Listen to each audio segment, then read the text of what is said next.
Antes de fijar la rueda de entrada, es esencial alinear las marcas del árbol de levas y el cigüeñal para garantizar sincronización. Una vez alineadas las marcas, el pistón del primer cilindro debe estar en su punto muerto superior con ambas válvulas completamente cerradas. Ajusta la rueda dentada sobre el pasador correspondiente y fíjala firmemente con tornillos para evitar desajustes durante el funcionamiento del motor. El émbolo del tensor se instala cuidadosamente, asegurándose de que encaje en su alojamiento antes de sujetarlo con su respectivo tornillo. El retenedor del émbolo se coloca para evitar movimientos no deseados, asegurando así la tensión óptima de la cadena de distribución. La fijación del émbolo mediante un perno garantiza estabilidad, impidiendo que la cadena se afloje con el tiempo o durante el arranque. El resorte tensor se coloca con precisión, proporcionando la fuerza necesaria para mantener la cadena en su posición correcta bajo tensión constante. Una vez instalada la tapa delantera de la culata, se libera el perno de bloqueo del émbolo, permitiendo que el resorte actúe. El émbolo empuja la cadena de distribución,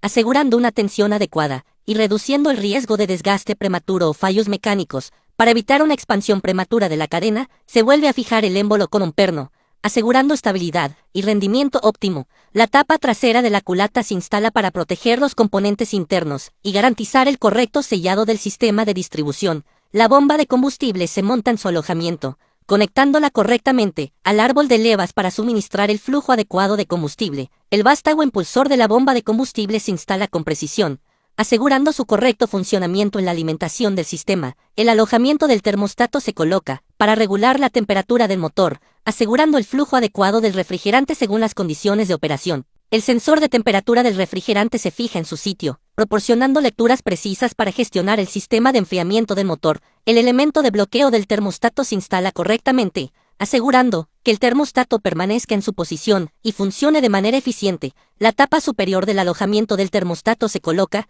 y se aprieta con los tornillos adecuados para evitar fugas en el sistema. El colector de admisión se monta con precisión, garantizando una distribución eficiente de la mezcla aire-combustible en todos los cilindros del motor. El carburador se acopla al colector de admisión, regulando la cantidad de aire y combustible para una combustión óptima en cada ciclo. La carcasa del filtro de aire se coloca sobre el carburador, asegurando una entrada de aire limpia y libre de impurezas para el motor. El elemento filtrante se inserta en la carcasa del filtro de aire, atrapando partículas dañinas y prolongando la vida útil del motor. El volante de inercia se fija al cigüeñal, almacenando energía rotacional y contribuyendo a un funcionamiento estable del motor. El motor de arranque se instala en su posición, asegurando una conexión firme con el volante de inercia para una puesta en marcha eficiente. Las bujías se enroscan en la culata, asegurando una chispa confiable para la ignición de la mezcla de aire y combustible. Los cables de alta tensión se conectan correctamente, transmitiendo la corriente eléctrica desde la bobina hasta las bujías de encendido.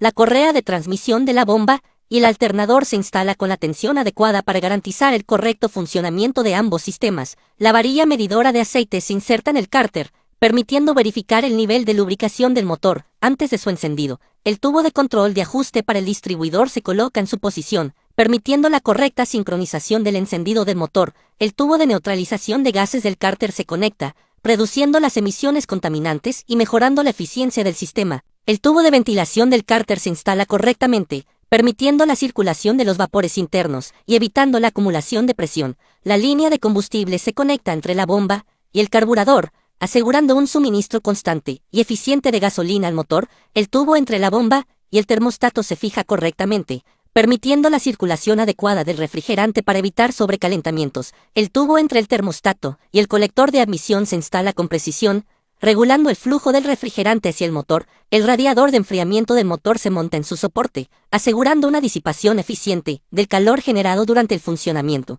Las conexiones inferior y superior del radiador se fijan, permitiendo un flujo continuo del refrigerante entre el radiador y el motor. El tanque de expansión se coloca en su lugar, permitiendo la regulación del nivel de refrigerante en función de la temperatura del motor. Después de verificar todas las conexiones y ajustes, el motor está listo para funcionar con un rendimiento óptimo y una larga vida útil.